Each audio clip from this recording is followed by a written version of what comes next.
Hello everyone, अगर आप teaching exams की तैयारी कर रहे हैं तो आज का क्लास आपके लिए बहुत ही यूजफुल है। आज के क्लास में हम टीचिंग मेथड्स को बहुत ही आसान भाषा में समझने वाले हैं और एग्जाम में इस टॉपिक से कोई भी क्वेश्चन कैसे भी घुमा फिरा के आएगा आप बहुत ही आसानी से आंसर कर पाएंगे। तो चलिए बिना टाइम गवाए आज का क्लास हम शुरू करते हैं। CTET के बदले हुए नए पैटर्न के अकॉर्डिंग टीचिंग मेथड्स, इस टॉपिक से बहुत से क्वेश्चन आपसे पूछे जाएंगे, इसलिए बहुत ही ध्यान से देखिए अगर आपने CTET के लिए फॉर्म अप्लाई किया हुआ है तो। बाकी रीट एग्जाम के लिए भी बहुत ही यूजफुल है आज का क्लास।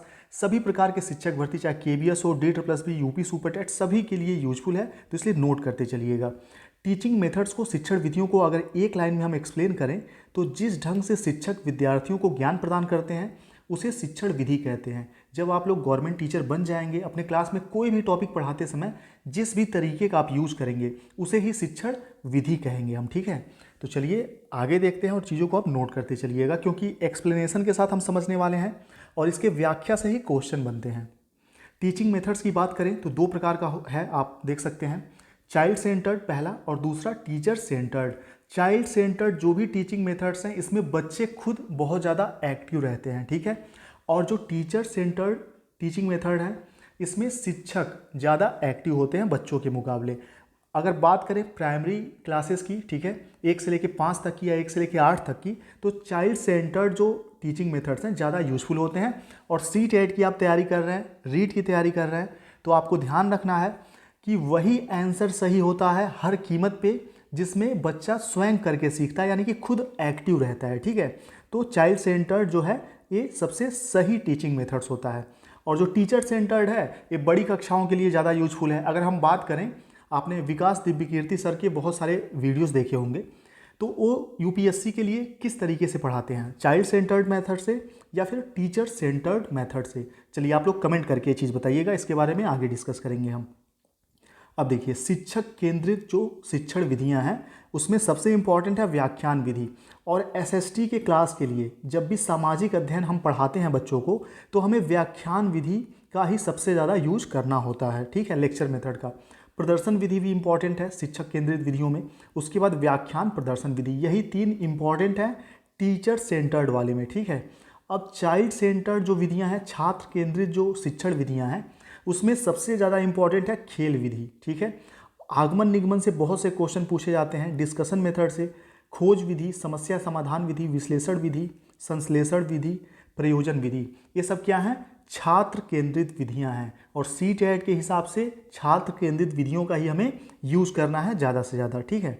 अब आगमन विधि क्या होती है, निगमन विधि क्या होता है, इसमें किस तरीके से शिक्षक इसका यूज़ करता है, इन्हीं से क्वेश्चन बनता है जो कि आगे हम देखने वाले हैं। चलिए, सबसे पहले जो शिक्षक केंद्रित विधि है व्याख्यान विधि, सबसे प्राचीन विधि है, ठीक है। शिक्षण विधियों में सबसे प्राचीन विधि व्याख्यान विधि है, यानी कि लेक्चर मेथड। और जैसा कि मैंने आपको बताया SST यानी कि सामाजिक अध्ययन के क्लास के लिए इसका सबसे अधिक यूज किया जाता है। यह शिक्षण की सबसे प्राचीन विधि है। विद्यालय में आज भी शिक्षण की दृष्टि से विश्व का अत्यधिक शिक्षण की दृष्टि से विश्व में इसका बहुत ही अधिक महत्व है। यह विधि स्मृति स्तर का शिक्षण और अधिगम कराती है। अब स्मृति स्तर का शिक्षण, यहाँ से क्वेश्चन बना हुआ है, ठीक है, कि स्मृति स्तर का शिक्षण क्या होता है।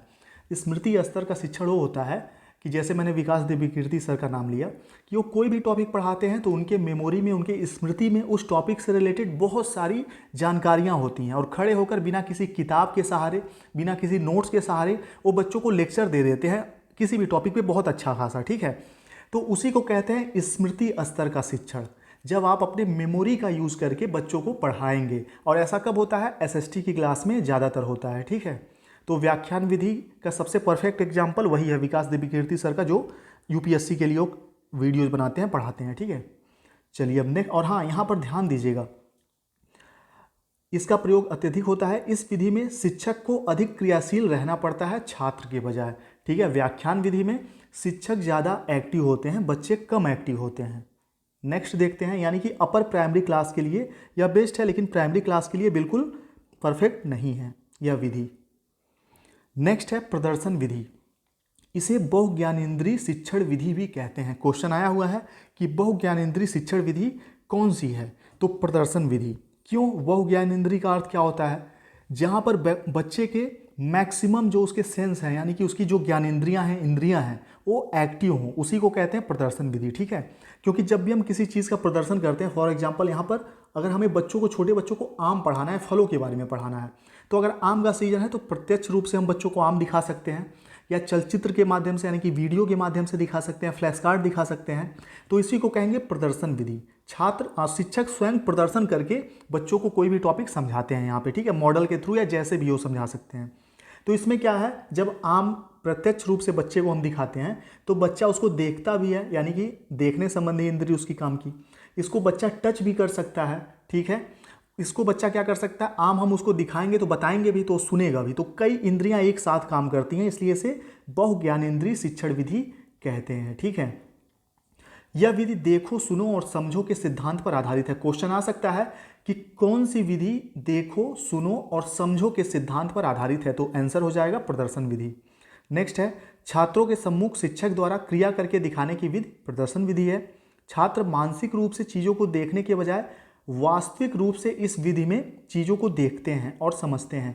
इसमें अमूर्त कल्पनाओं का सहारा नहीं लिया जाता। जैसा कि जीन पियाजे का आपने कॉग्निटिव डेवलपमेंट की थ्योरी आपने पढ़ी होगी, तो वहाँ पर उन्होंने बताया कि जब बच्चा 11 साल से बड़ा हो जाता है तब अमूर्त चीज़ों के बारे में चिंतन कर सकता है। ठीक है, जो चीज़ें उसको दिखाई देती हैं वह 11 साल से पहले जो चीज़ें उसको मूर्त रूप में दिखाई देती हैं, 11 साल से बच्चा छोटा है तो उन चीज़ों पे कॉन्सेप्ट वो बना सकता है, लेकिन अमूर्त चीज़ों पे जो दिखाई नहीं देती, तो ऐसे समस्याओं का समाधान वह कब कर सकता है, जब 11 वर्ष से बड़ा हो जाता है, यानी कि औपचारिक संक्रियात्मक स्टेज में पहुंच जाता है। तो इसमें क्या है, प्रदर्शन विधि में क्या चीज़ होता है कि इसमें अमूर्त संकल्पनाओं का सहारा नहीं लिया जाता। ऐसा माना जाता है इस विधि में कि बच्चे वही कॉन्सेप्ट ज़्यादा बेहतर ढंग से समझ सकते हैं जो मूर्त रूप से उन्हें दिखाई देती है। ठीक है, चलिए, तो आप प्रदर्शन विधि भी आपने नोट कर लिया होगा। अब बात करते हैं, अब देखिए जो यहाँ तीसरा विधि है शिक्षक केंद्रित में, व्याख्यान प्रदर्शन विधि। इसमें लेक्चर भी दिया जाता है और प्रदर्शन भी किया जाता है। ठीक है, व्याख्यान विधि आप समझ ही गए, लेक्चर दिया जाता है। प्रदर्शन विधि भी आप समझ गए, दिखाया जाता है जो कॉन्सेप्ट है उसको। ठीक है, जो टॉपिक है उससे रिलेटेड चीज़ों को। चलिए, और व्याख्यान प्रदर्शन विधि में दोनों काम किया जाता है। अब बात करते हैं छात्र केंद्रित जो विधि है, उसमें सबसे ज़्यादा जो इम्पोर्टेंट है खेल विधि, प्लेवे मेथड का आपने नाम सुना होगा। इसके जन्मदाता फ्रोबेल माने जाते हैं। ठीक है, और बहुत सी किताबों में कॉल्डवेल कुक भी आपको मिल जाएगा कि खेल विधि के जन्मदाता हैं, जबकि सच्चाई ये है, मैं बिल्कुल फैक्ट आपको बता रहा हूँ कि फ्रोबेल ने जब खेल विधि का कह सकते हैं कि प्रतिपादन किया था, इसका निर्माण किया था, तो कॉल्डवेल कुक पैदा भी नहीं हुए थे। ठीक है, यानी कि फ्रोबेल ने कुक के पैदा होने के बहुत पहले खेल विधि का निर्माण कर दिया था, और सबसे पहले जिस भी मनोवैज्ञानिक ने कोई थ्योरी दी है उसी को हम उसका जन्मदाता मानते हैं। तो फ्रोबेल सही आंसर होगा अगर जन्मदाता पूछे खेल विधि का। चलिए, कुक ने क्या किया था, फ्रोबेल के जो खेल विधि है इसका सबसे अधिक यूज किया था, और कहाँ यूज किया था, अंग्रेजी शिक्षण में, इंग्लिश सीखने में। ठीक है, तो कॉल्डवेल कुक ने खेल विधि का सर्वाधिक प्रयोग किया एवं उसका विकास किया। उन्होंने अपनी पुस्तक, यानी कि कुक ने अपनी पुस्तक द प्लेवे में खेल विधि का प्रयोग इंग्लिश शिक्षण में बताया। उनके अनुसार बालक जब पूरी तरह से अभिप्रेरित होकर स्वाभाविक वातावरण में बिना किसी तनाव के कोई कार्य संपूर्ण करता है तो उसे खेल विधि द्वारा सीखना कहते हैं। ठीक है, खेल विधि का भाव मुसीबत तथा आंसुओं के बिना शिक्षण है। तो यानी कि जो प्लेवे मेथड है इसमें ये माना जाता है कि बच्चा कोई भी चीज़, कोई भी कॉन्सेप्ट तब अच्छे ढंग से सीखता है जब बच्चा खुद इंटरेस्टेड होता है। और बच्चा, आप देखते होंगे आमतौर पे बच्चे खेलने में ज़्यादा इंटरेस्टेड होते हैं। ठीक है, कोई भी चीज़ खेल खेल से हम सिखाएंगे तो सीख लेंगे। जब उनको ये लगता है कि पढ़ाई है तो उससे दूर भागने लगते हैं, लेकिन जब उनको लगता है कि ये खेल है तो उसको इंटरेस्ट से सीखते हैं। ठीक है, तो खेल विधि भी आप समझ चुके होंगे। अब बात करते हैं नेक्स्ट, छात्र केंद्रित चाइल्ड सेंटर्ड जो मेथड है उसमें विश्लेषण विधि बहुत इंपॉर्टेंट है। ठीक है, इससे क्वेश्चन बनते हैं। विश्लेषण का अर्थ क्या होता है, किसी भी समस्या को या किसी भी कॉन्सेप्ट को छोटे छोटे हिस्सों में बांटकर समस्या का समाधान करना या किसी भी कॉन्सेप्ट को समझना। ठीक है, तो विश्लेषण का अर्थ है किसी समस्या को हल करने के लिए उसको टुकड़ों में बांटना, इकट्ठी की गई वस्तु के भागों को अलग अलग करके उनका परीक्षण करना, विश्लेषण करना। यह एक अनुसंधान की विधि है जिसमें जटिल से सरल, अज्ञात से ज्ञात, निष्कर्ष से अनुमान की ओर बढ़ते हैं। ये जो यहाँ जटिल से सरल, अज्ञात से ज्ञात, निष्कर्ष से अनुमान है, ये क्या है, इनको कहते हैं शिक्षण सूत्र। और ये जो विश्लेषण विधि, खेल विधि है, ये क्या है, शिक्षण विधि है। ये विधि है और ये जो ज्ञात से अज्ञात ये चीज़ें हैं क्या हैं, सूत्र हैं, ये आप ध्यान रखिएगा। तो जब भी विश्लेषण विधि का प्रयोग करते हैं तो उसमें हम जटिल से सरल की ओर बढ़ते हैं, ठीक है। अज्ञात चीज़ों से ज्ञात चीज़ों की ओर बढ़ते हैं, निष्कर्ष से अनुमान की ओर बढ़ते हैं, ये चीज़ आपको ध्यान रखना है। इसका प्रयोग रेखा गणित में प्रमेय, निर्मेय आदि को सिद्ध करने में होता है, जैसे पाइथागोरस का प्रमेय, ठीक है।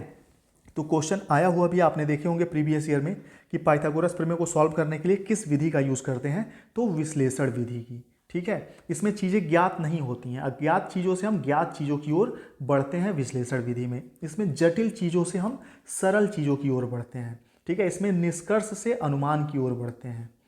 चलिए, तो यहाँ से यही क्वेश्चन बन सकते हैं जो आप अपने स्क्रीन पे देख रहे हैं, ठीक है। तो इन चीज़ों को नोट कर लीजिएगा। अब नेक्स्ट देखते हैं और विश्लेषण विधि के गुण देख लीजिए।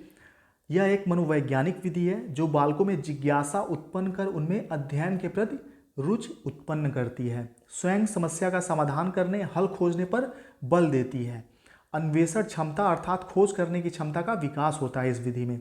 अस्थायी ज्ञान उत्पन्न होता है, क्योंकि कोई भी चीज़ जब हम खोज कर स्वयं करके सीखते हैं तो जाहिर सी बात है अस्थायी होगा वह कॉन्सेप्ट, अस्थायी होगा वह नॉलेज, ठीक है, परमानेंट होगा। और उसके बाद नेक्स्ट देखिए, इस विधि के दोष की बात करें तो यह अधिक समय लगता है इसमें, क्योंकि बच्चा स्वयं करके सीखता है इसलिए अधिक समय लगता है। एनईपी की बात करें या एनसीएफ की बात करें तो एनईपी 2020 में इस विधि को बहुत ही ज़्यादा महत्वपूर्ण बताया गया है, विश्लेषण विधि को, ठीक है। तो आप ये चीज़ ध्यान रखिएगा। इसका दोष क्या है, पहला तो समय ज़्यादा लगता है, दूसरा है कुशल अध्यापन की ज़रूरत होती है, तीसरा है अधिक तर्क शक्ति सूझ की ज़रूरत होती है, छोटी कक्षा के बालकों के लिए अनुपयोगी मानी जाती है, ठीक है। क्योंकि जो छोटी कक्षाओं के बच्चे हैं कोई भी अनुसंधान करने में क्या होते हैं, पूरी तरह से परिपक्व नहीं होते हैं, तो बड़ी कक्षाओं के लिए इस विधि का ज़्यादातर यूज़ किया जाता है, साइंस वगैरह की क्लास में, ठीक है, या मैथ का जो मैंने आपको बताया यहाँ पे रेखा गणित वगैरह में। अब है संश्लेषण विधि, ठीक है। संश्लेषण का अर्थ होता है अनेक को एक करना, ठीक है, अनेक को क्या करना, एक करना। अर्थात इस विधि में कई विधियों का उपयोग करके समस्या का समाधान करने पर बल दिया जाता है। हिंदी पढ़ने में पहले वर्णमाला सिखाकर तब शब्दों का ज्ञान कराया जाता है, तत्पश्चात शब्दों से वाक्य बनवाए जाते हैं, ठीक है। इस विधि का एग्जाम्पल है। संश्लेषण विधि के गुण क्या हैं, ज्ञात से अज्ञात की ओर जाया जाता है, अर्थात ज्ञात नियमों का प्रयोग करके अज्ञात परिणाम की प्राप्ति की जाती है। तो यहीं से क्वेश्चन बनेंगे, जो आप इसके गुण देख रहे हैं ना, इसकी जो विशेषता देख रहे हैं, यहीं से एग्जाम में क्वेश्चन बनते हैं, इसलिए आप इसको नोट कर लीजिएगा। अभी जो इसके पहले हमने विश्लेषण विधि पढ़ी उसमें क्या था, ज्ञात चीज़ों से हम क्या कर अज्ञात चीज़ों से ज्ञात की तरफ बढ़ते हैं, लेकिन संश्लेषण विधि में ज्ञात चीज़ों से अज्ञात की ओर बढ़ते हैं। ये चीज़ आपको ध्यान रखना है, ठीक है, ज्ञात से अज्ञात की ओर। नेक्स्ट है सरल और सुविधाजनक विधि मानी जाती है, समस्या का समाधान तीव्रता से संभव है, स्मरण शक्ति के विकास में सहयोगी है, ज़्यादातर गणित की समस्याओं का समाधान इसी विधि के उपयोग से किया जाता है, ठीक है। संश्लेषण विधि के दोष क्या है, रटने की प्रवृत्ति पर बल मिलता है, नवीन ज्ञान, तार्किक क्षमता और चिंतन रहित विधि है, ठीक है, इसलिए यह विधि बहुत ज़्यादा इंपॉर्टेंट नहीं है प्राइमरी के लिए, ठीक है, या आजकल के जो वर्तमान समय का शिक्षा है एनईपी के अनुसार, एनसीएफ के अनुसार, उसके अनुसार यह बहुत ज़्यादा परफेक्ट विधि नहीं है। ज़्यादातर क्वेश्चन जो है आपके विश्लेषण विधि से ही आए हुए हैं, या खेल विधि से आता है। उसके बाद आगे और भी विधियां हैं, आगमन निगमन विधि, यहाँ से भी बहुत सारे क्वेश्चन बनते हैं। आगमन विधि क्या है, ध्यान से देखिएगा। इस विधि में प्रत्यक्ष अनुभवों, उदाहरणों तथा प्रमेयों का अध्ययन कर नियम निकाले जाते हैं, ज्ञात तथ्यों के आधार पर उचित सूझबूझ से निर्णय लिया जाता है। इसमें शिक्षक छात्रों को अध्ययन प्रत्यक्ष से प्रमाण की ओर, स्थूल से सूक्ष्म की ओर एवं विशिष्ट से सामान्य की ओर करवाते हैं, ठीक है। आगमन विधि में प्रयुक्त जो चरण है वो आप देखिए, सबसे पहले हम उदाहरण प्रस्तुत करते हैं, कोई भी एग्जाम्पल देते हैं, ठीक है। यहाँ ध्यान से देखिए, यहाँ से क्वेश्चन बने हैं और बन भी सकते हैं CTET के लिए और रीट के लिए। दे देगा कि इसका जो स्टेप है, इसके जो चरण है उसका सही क्रम बताइए। तो सबसे पहले आगमन विधि में क्या होता है, एग्जाम्पल, उदाहरण प्रस्तुत करते हैं। उसके बाद नेक्स्ट आता है उदाहरण का निरीक्षण किया जाता है, ठीक, ऑब्जर्वेशन होता है। नेक्स्ट है उदाहरण के आधार पर एक नियम बनाया जाता है जिससे सामान्यीकरण किया जाता है, ठीक है, सामान्यीकरण कहा जाता है, जनरलाइजेशन, ठीक है। उसका नेक्स्ट जो स्टेप है उस सामान्य नियम का परीक्षण करके उसका सत्यापन किया जाता है। ठीक है, टेस्टिंग एंड वेरिफिकेशन। तो यहाँ पहला स्टेप है एग्जाम्पल, नेक्स्ट है ऑब्जर्वेशन, जनरलाइजेशन और उसके बाद टेस्टिंग एंड वेरिफिकेशन। यही 4 इसके स्टेप हैं, आपको ये चीज़ ध्यान रखना है। आगमन विधि गणित, विज्ञान और व्याकरण पढ़ाने हेतु सबसे उपयुक्त विधि है। जो आगमन विधि है कौन कौन से सब्जेक्ट के लिए इंपॉर्टेंट है, तो आप यहाँ देख सकते हैं आगमन विधि गणित, विज्ञान, व्याकरण पढ़ाने हेतु उपयुक्त है। अब बात करते हैं निगमन विधि की। जो हमारा निगमन विधि है इसमें सबसे इंपॉर्टेंट जो आपको ध्यान रखना है, जिससे क्वेश्चन भी बनते हैं, कि इसमें सबसे पहले नियमों को, इसका जो फॉर्मूला होता है, सूत्र होते हैं, उसको पहले बता दिया जाता है, फिर एग्जाम्पल के थ्रू उसको सिद्ध किया जाता है, उसको प्रूफ किया जाता है। ठीक है, इस विधि में स्थापित नियमों और सूत्रों का प्रयोग करके अध्यापक छात्रों को समस्या का समाधान करना बताते हैं या सिखाते हैं। इसमें सबसे पहले नियम बताए जाते हैं और नियम से उदाहरण की ओर जाया जाता है। ठीक है, नियम के बाद एग्जाम्पल से उसको सिद्ध किया जाता है। इसमें सामान्य चीज़ों से विशिष्ट की ओर जाया जाता है, सूक्ष्म से स्थूल की ओर जाया जाता है। ठीक है, सूक्ष्म यानी कि छोटे चीज़ों से बड़े कॉन्सेप्ट को समझा जाता है। सबसे पहले छोटे कॉन्सेप्ट को, फिर ब्रॉड में उसको समझ लिया जाता है। फिर प्रमाण से प्रत्यक्ष की ओर जाया जाता है। पहले प्रूफ दिखाया जाता है, फिर बाद में उसको प्रमाणित किया जाता है। ठीक है, प्रमाण से प्रत्यक्ष की ओर ले जाते हैं। निगमन विधि का जो गुण है, यहाँ से क्वेश्चन बनते हैं। यह एक सरल और सुविधाजनक विधि है, स्मरण शक्ति के विकास में सहायक है, संक्षिप्त और व्यवहारिक विधि है, बालक तेजी से सीखता है। ठीक है, इस विधि से। इस विधि के जो दोष हैं वही है, रटने पर बल देता है, निजी विश्लेषण क्षमता का प्रयोग न करने के कारण मानसिक विकास और कल्पना शक्ति का विकास बाधित होता है, रटा हुआ ज्ञान अस्थायी नहीं रह पाता, छोटी कक्षाओं के लिए सर्वदा अनुपयुक्त है। ठीक है, अगर आप प्राइमरी CTET की तैयारी कर रहे हैं तो ये चीज़ें आप ध्यान रखिएगा।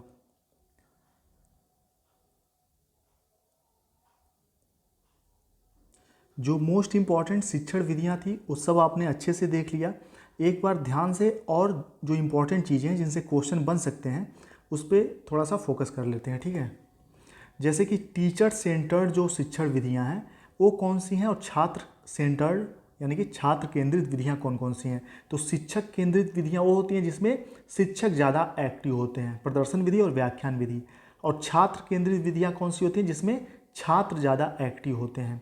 तो CTET की तैयारी आप कर रहे हैं या रीट की तैयारी कर रहे हैं तो आपको ध्यान में रखना है कि हमेशा वही आंसर सही होगा जिसमें बच्चे ज़्यादा एक्टिव हों, बच्चे खुद करके चीज़ों को सीखें। और एक चीज़ और आपको ध्यान में रखना है कि CTET में हमेशा किसी भी कीमत पे वही आंसर सही होगा जिसमें बच्चे का सर्वाधिक हित छुपा होगा। अगर बच्चे का हित आपने ढूंढ लिया ऑप्शन में तो CTET के 150 प्रश्न आपके लिए बहुत ईजी हो जाएंगे। ठीक है, यानी कि जो चार ऑप्शन होते हैं उसमें बच्चे का हित आपको ढूंढना होता है कि चारों में से किस ऑप्शन में बच्चे का सबसे अधिक हित छुपा हुआ है।